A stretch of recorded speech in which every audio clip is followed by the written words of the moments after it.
这4种工作的女生到底怎么了？最近北京有很多的男生跟我说有这4种职业的女生呢，她们是不太愿意找的。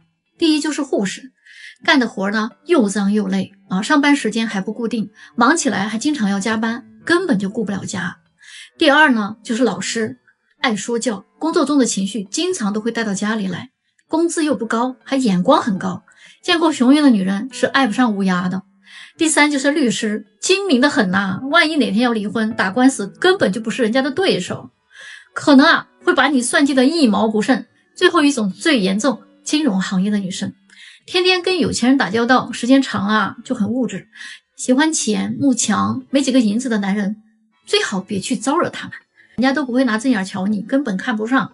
嫁给穷小子下辈子都不可能。听完了这些大家作何感想呢？咱们到评论区说道这个事儿。找对象一定要找爸爸当家的不管他们家是男孩还是女孩，如果这个妈妈当家的话，他们家这个儿子一定会有一点软弱敏感。女儿的话呢，就一定比较强势，脾气大，而且呢家族观念还比较差，亲戚之间的关系一般都不会很好。就这样的孩子他的格局也不会太大的。很多的人可能会觉得我说的有点夸张了挑起男女对立，真的不是你试一试就知道了。我最近听说了一对夫妻简直刷新我们的三观他们的父母为了把这个价值800万的房子过户给他的儿子简直是刷新认知了。首先他父母先离婚，房子呢给了这个父亲，母亲呢净身出户，然后呢儿子跟儿媳妇呢也离婚，儿媳妇再嫁给这个父亲，也就是说呢她嫁给他公公，这样呢房产证上就顺顺利利有了他儿媳妇的名字。接下来呢公公再跟儿媳妇离婚，儿媳妇呢再和儿子复婚，然后呢父母再复婚，直到最后这个房产证上终于有了儿子的名字。这样一番神操作，总共花费才300块钱，却省下了50万的费用我是北京红娘丽欣姐促成了上百对姻缘，这样的事情我还头一回听说呢。关键是对于这件事情你怎么看呢？咱们到评论区讨论讨论。大家觉得这样的问题到底能不能答应呢？有一个家长他的儿子快结婚了，亲家那边呢就一个女儿，人家呢不要车不要房不要彩礼，还给陪嫁一套房子20万现金，但是唯一就有一个要求，如果生了2胎，孩子能不能跟着他们家姓？大家说他能不能答应呢？你说这是人干的事吗？遇到这种事情你生不生气3个月前我有一个朋友，他的一个亲戚的孩子想让我呢给介绍个对象，说要是成了给我发个大红包什么的。我倒是不缺他这个红包，但是呢这种说远不远说近不近的关系嘛，所以我也不好意思拒绝。于是呢我就帮他张罗了连续给他介绍了3、4个。后来有个女孩呢就跟他谈上了嘛，两个人谈恋爱那阵子还闹了一些矛盾什么的，还找我咨询，所以我也帮他们解决了问题还和好了。但是没有想到的是，前几天呢我这个朋友突然就跑来跟我报喜，他说这2个孩子已经见完家长了打算呢8月份就领证。我还挺高兴的，我就说那我给这个男孩发个信息嘛，恭喜他一下。没有想到我的信息发过去之后对方显示朋友验证，也就是说呢他把我这个媒人给拉黑了。你们说气不气人我做了好事我不收钱我不说人家还防着我怕我跟他要大红包呢，这还有天理吗？我就想问一问我干了件人事，他这干的是人事吗？80后的他们为什么就不想结婚了呢？有位网友呢是这么说的，他说我觉得这2年70后80后真的很难。60后呢有女儿养，90后呢有父母帮，00后呢根本人家不着急，只有70后80后赚钱也难，找工作也难，天天穿着便宜的衣服过着憋屈的生活，一睁开眼生活就是一地鸡毛，上有父母要照顾，如果结了婚下有儿女要养育，不敢休息都不敢生病，步入中年以后是身不由己你说是不是这样子？其实所谓的困难也并不可怕，可怕的就是你不敢去面对它。我昨天大半夜了我还在安慰一个80年还没有结婚的大龄未婚女青年，她说她都不敢奢望结婚了，看到周围的人婚姻就那么回事了，现在的社会离婚率高得离谱就感觉一种绝望。不知道你跟她是不是有同感呢？其实大家真的都不容易来点赞支持一下吧。你们知道吗？在1线城市的大龄剩女真的是非常非常多的，特别是在北京上海这样的城市，她们常常都被贴上各种的标签，什么性格强势啦、挑剔啦，太独立啦，事业心太重了呀。可是这真的是他们自己的错吗？在这个现代社会中女性已经拥有了越来越多的选择和自由，她们不再只是为了结婚生子而活着的，她们也有自己的梦想、独立思考的能力、经济基础和社会地位。这个难道不应该是让我们为之鼓舞和赞美的吗？然而在这种传统观念的束缚下大众对于大龄剩女总是有很多的偏见，她们没有婚姻，没有伴侣，也没有孩子，似乎呢什么都没有了。但实际上她们还拥有自己的尊严、自信、梦想和追求呀。因此呢，也不要再以那种刻板的印象来评价她们了，请尊重她们自己的追求和选择，包容和支持她们的生活方式和理念。如果你也是个大龄剩女或者大龄剩男，在这种寂寞的日子里，也不要放弃自己，相信自己的选择，坚持自己的梦想，你会遇到那个真正属于你的人。最后呢，我跟你们一起共勉，珍爱生命，珍爱自己。我呢有一项业务叫精准择偶定位，有的朋友他真的不明白这是什么意思大多数人呢都不清楚自己能找个什么样的，他只知道自己想找个什么样的，对自己的认知定位又不太清楚，可能你的择偶标准就是自己一拍脑门想出来的。你想的这个方向呢，只是一个完全有利于你自己的方向，而这个方向的人，你了解人家他想找个什么样的吗？这块你要是错位了的话，恐怕一直会处在一个很难脱单的境地里。有些人他为什么总是高不成低不就呢？为什么有些人总是被别人短择呢？你为什么总是会变成备胎呢？这些都是你定位出了很大的问题我每天都接触非常多的男男女女，10多年了，我非常了解男女的想法和需求。来找我咨询的人也好，一对一的也好，大家都是花了钱的嘛，他们非常愿意跟我说真心话。上至大佬级别的会员，下至普通打工者，都是推心置腹的沟通所以呢，我听到的真话一定比你要多得多。所以你的定位准不准确，我比你更清楚。你的理想型愿不愿意找你这样的，我也非常清楚。你来找我呢，我肯定跟你说实话嘛。另外如果你在相亲初期很难推进关系，或者你想分手又担心找不到更好的，那都可以来找我聊聊。任何事情不能着急做决定。还有有的人他同时聊了好几个，也不知道怎么选择，不知道谁是真心的。你犹豫不定的话也可以来找我给你分析分析大部分的人都属于高估自己的行情的。你来找我定个位呢，绝对不让你跑偏，也不耽误自己的时间，好吧？昨天我去见了一个单身企业主，我们大概交谈了40分钟左右他把自己的情况和要求都跟我说清楚了。那当我临走的时候呢，这位客户突然就拉住我他跟我说，小张，其实你挺专业的，但凡你会玩点套路你会赚得更多。其实呢，我做红娘都12年了，这里边各种大小平台玩的那些套路，其实我比谁都清楚。但是我绝对不想那么干我早在2012年的时候，在北京当时很知名的平台做首席红娘的时候，我就已经服务很多高净值客户了，一直到现在。因为现在是自己的事我得对得起每一个信任我的客户。我始终认为积累口碑赢得人心才是立足市场的根本的。我只希望认识我的人会说，在北京做红娘的丽欣姐她不仅很专业，而且还很靠谱，介绍的人也靠谱，价格也还不算高找她找对象就对了。做生意没有不赚钱的，但是我一定要坚持自己赚良心钱。你们说我这样少赚几个钱，但是我做靠谱的生意，是不是对的呢？今天我们就来聊一聊大龄的有钱男生。来找我找对象的有很多有钱的男生条件是真的很好。他们当中有很多人呢，都有一个同样的想法，既要找一个温柔懂事的，又想找一个年轻漂亮的。那我就说吧，你只能选其一有很多40多岁离异还有孩子的，资产都过亿的大哥，想找一个25岁左右的，那么你觉得这个女生能图你什么？是吧？你也是从25岁这个年纪过来的。你25岁的时候，你身边有个女同学要是找一个40岁的大哥，你觉得他图什么呢？你心里没点数吗？怎么你成了大哥之后，你就想改变人性了呢？即便是你很有钱，你也只能在温柔懂事年轻漂亮当中选一个，明白吗？什么叫有眼不识泰山有些姑娘她来相亲嘛，明明见的是个富二代，但是她看人家穿了一件优衣库就怀疑对方根本就没啥钱，纯粹就是个骗子。还有些女生因为男生要跟她 AA， 就认为这个男生是个穷鬼，拿不出钱还要跟女生 AA。 还有一些女生因为男生饭后打包看不起男生，她觉得这个男生就有点 low 嘛。其实这些男生才是被教育的很好的男孩，人家不物质，不攀比，懂得珍惜资源，低调行事，尊重女性。但是这些美德在有些女孩眼里啊，那简直是这是穷人才穿的衣服好不好？这是穷人才干的事儿好不好？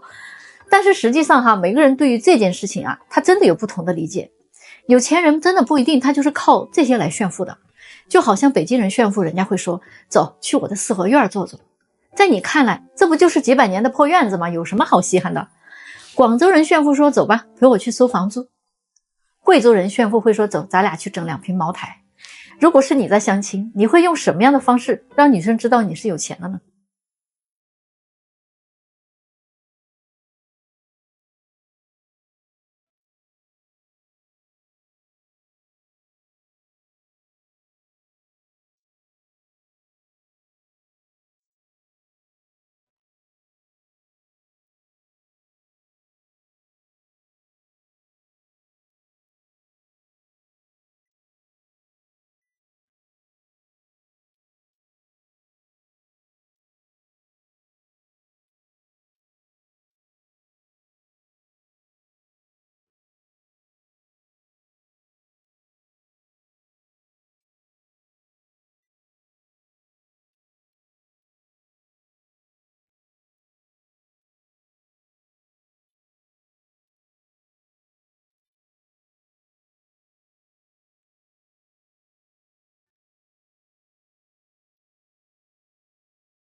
以后就不要再问这么傻的问题了好吗？男朋友忽冷忽热是啥意思？他还能有啥意思呀？他对你忽冷的时候，就是在对别人热呗。他忽然对你热情的时候，就是别人对他冷呗。还有啊，跟男朋友同居8年了，一直都不提结婚的事情，但是还一直保持恋爱关系，他到底咋想的？他还能咋想的？他就是觉得你够不着跟他结婚，他不甘心娶你，明白吗？你这个时候就算倒贴给他彩礼，他都不一定娶你的。你干啥要同居8年呀？啊，别人8个月都结婚了，孩子都要生下来了，傻丫头。你们有没有发现哈，有一种非常神奇的男女关系，两个人不管接触了多久，也不管他们有多亲密了，即便是生米啊，都已经下锅了哈。只要这个女生问咱们现在是什么关系啊，男生基本上都会回一句你说什么关系就什么关系咯。但是这个时候女生一定会生气的，甚至是会直接分手。你们说这到底是什么原因呢？在北京这么内卷的相亲环境之下，还有很多女生在做梦。前阵子我这儿来了一个很优秀的33岁男生找对象，刚开始他觉得他理想的年龄呢是找小5岁以内的姑娘啊比较合适，于是我们就给他介绍了一位30岁的姑娘嘛。可是呢，这个姑娘她就特别的慢热呀，一直对这个男生就爱搭不理的。这个时候呢，有个00后就出现了哈，主动加这个男生的微信，他们聊得还比较好。但是呢，就有个问题嘛，小姑娘说至少要谈2年以上的恋爱才考虑结婚这个事儿。可是这个男生家里边啊催得那么急，他可等不起啊，所以呢，他就主动的放弃了这个00后。就在这个时候哈，意想不到的事情啊发生了。他最近参加了我们一个线下活动嘛，结果呢就认识了一个离异的女性，就比他小了2岁。这个女生呢就没有小姑娘那么多的顾忌哈，特别的大方，也很主动。而且呢，人家还是北京本地的，家里条件还不错啊，人家什么都不缺，长得还漂亮。那小姑娘不懂的，人家都懂哈；小姑娘不会的，人家也会啊。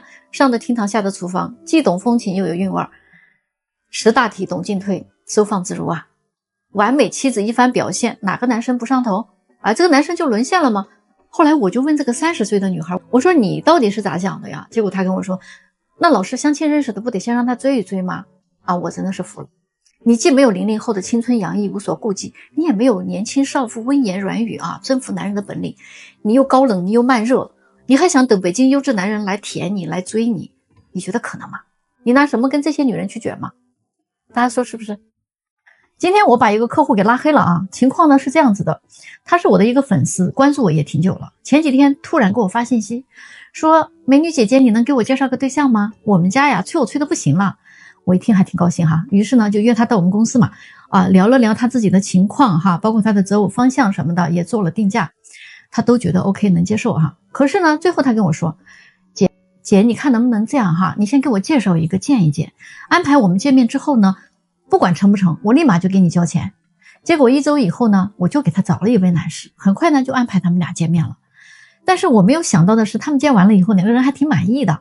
男士这边觉得他不错，结果这个女的哈，见完这个男士之后就没有要交钱的意思了啊，黑不提白不提了，而是跟我说，姐，你看咱俩都认识这么久了，我呢也特别欣赏您的能力，我看你的视频每一条我都点赞，你看这个男士也觉得我不错，要不我先跟他接触接触，要是我们成了，我再给你发个大红包，你看行不行？我一听他说这话哈，我气就不打一处来了，又来了一个画大饼的。这种事儿我见多了，说实话哈，难怪他单到现在。我呢啥也没说哈，我当场就把他拉黑了。大家觉得我做的对不对呢？我最近收到了一个私信哈，一个女生她自己的自述，她说其实我很喜欢他，但是我真的不会嫁给他，因为我知道我嫁给他我的日子会非常的苦，我也不会幸福的，因为他的脾气、家庭条件以及各个方面的缺点放在感情里面其实是可以容忍的，但是放在婚姻里呢，那就是扎向自己的刀啊。在爱情里面可以有遗憾，但是在婚姻里是不能有隐患的。就连民政局的标语也时刻的在告诉我们，结婚最重要的就是稳定的情绪和良好的财务，而不是某个人爱不爱你。和你分开我确实也舍不得，但是跟你结婚注定是个悲剧，那又何必呢？这就是成年人的世界呀，既清醒又理智，你们说对吗？我敢这么说，在北京啊，有很多人可能注定进入不了婚姻的。其实这些年我接触过非常多的男女哈，我对中国未来的这个结婚率啊、生育率真的非常担忧的。你看看现在这些独生子女哈，非常挑剔，非常的事儿啊，他的父母也非常的事儿啊，他们只讲收获，不讲付出。这些人哈，他一定会被后来追上来的更年轻的人无情的碾压，然后还会被岁月遗忘掉。不乐观的讲，80后现在还没有结婚的可能有 50% 以上，这辈子呀都进入不了婚姻了。那90后呢，也会有 30% 的人进入不了婚姻了。这里边啊，会不会就有你呢？不知道大家有没有发现哈，现在北京啊，男生真的是不追女生的。现在的男生啊，基本上他们不追，咱俩合适吗？觉得合适就谈一谈，觉得不合适呢，咱就赶紧的换了下一个吧。但是很多的女生啊，真不是这样想的，她们一直还是等着男人来追自己的。基本上啊，已经没有男人追了。那些追他们的男生呢，他们基本上看不上的，是不是这样子啊？今天我来聊一个非常扎心的话题，为什么有钱的女孩在北京、上海找对象非常难？有钱它是分两种的，一种呢是家里有钱，一种呢是自己有钱。那今天我先说一下哈，家里有钱的女孩，北京、上海为什么很难找对象呢？因为这种女孩她在北京、上海实在是太多了。全国呢有很多有钱家庭的女孩都在往北京、上海跑，小到一个村长，一个国企的小领导，一个处级干部，做生意有一定规模的小老板，大到级别很高的官员，上市公司的董事长、股东，做服装批发等等等等哈，但凡手里有几个钱的，咱们且不说有几个亿哈，就说有3、5千万这样的家庭的女孩，有一半以上啊都在北京、上海，因为当地是满足不了他们见世面的这种梦想的，但是北京、上海是可以的。而且这种家庭的父母呢，也不指望自己的女儿能挣多少钱，做他们想做的事就行，开心就好。而和他们一样的男孩都在老家呢，不管是搞房地产开发的，还是开矿的，还是做机械加工的，反正儿子呢都是在家里守夜的。而女孩呢，只需要实现他们的人生理想和爱与自由，所以他们都来了北京、上海这样的超级大城市。最终的结果就是父母有钱的女儿啊都在北京、上海，而男孩呢都在老家。那全国各地有钱的女儿都往北京、上海涌，他们又想找个门当户对的人结婚，结果供需就严重失衡了。你们说他们能好找对象吗？有些大龄剩女啊，真的是古怪到家了，真的不是我非要说你们，我对你们也绝对没有偏见的。我呢是做红娘的啊，我巴不得啊你们每一个人都能有正确的择偶观，有正确的婚恋观。可是在我工作中啊，大量的遇到大龄剩女，真的没有几个不带点这个那个的问题。就你们自己看一看是不是这样啊？首先啊，你的年纪已经不小了，你就别太挑了，对不对？哎，你偏不，你来找个对象啊，列出几十条要求，什么奇葩条件都有。比如说，你觉得男生1年挣50万，还只是一个基本生活水平，那我就不太懂了啊。你1年才挣10来万，我也没见你去讨饭呀，那你到底是怎么活下来的？又比如说，你觉得男生啊，一套房子不够，必须得有2套房，因为以后父母来住在一起不习惯。哎，那你是不是没有概念呀？北京的房价你是觉得太便宜了吗？谈恋爱的时候，男生啊就得主动付出，就得拿出诚意来。那你的诚意又在哪里？不花钱或者少花钱，那就叫男生想白嫖你。那按照你这个意思，是不是多花点钱就可以嫖你了？关键的是啊，人家啊可能花了很多钱，诚意也到位了，你呢也不一定会跟人家在一起。说不合适的时候，你1分钱也不会退给人家，对不对？说起来啊，就是男生自己主动给你花的，又没有人逼他。我就觉得啊，你们自己都已经把自己当成一个商品了啊，但是商品它还有保质期呢，你都过了保质期了，好不好？这句话不管男女啊都一样适用的，这个就是现实世界，你都给自己定价了，就不要怪别人啊把你当做物品。你还天天的警告人家，哎呀我自己很慢热，要给你足够的情绪价值，还有啊动不动啊婚后钱要给你管，你那是真的想管钱吗？我看啊你只不过是真的想花钱。你说你爸都是上交工资卡的，那我就问你，你有你妈的那一份勤俭持家的本事吗？就这样的思想观念啊，找个对象还要提出800条要求，我看啊这个地球上啊都没有配得上你的男人，你就别找了，自己单着挺好，你说是不是？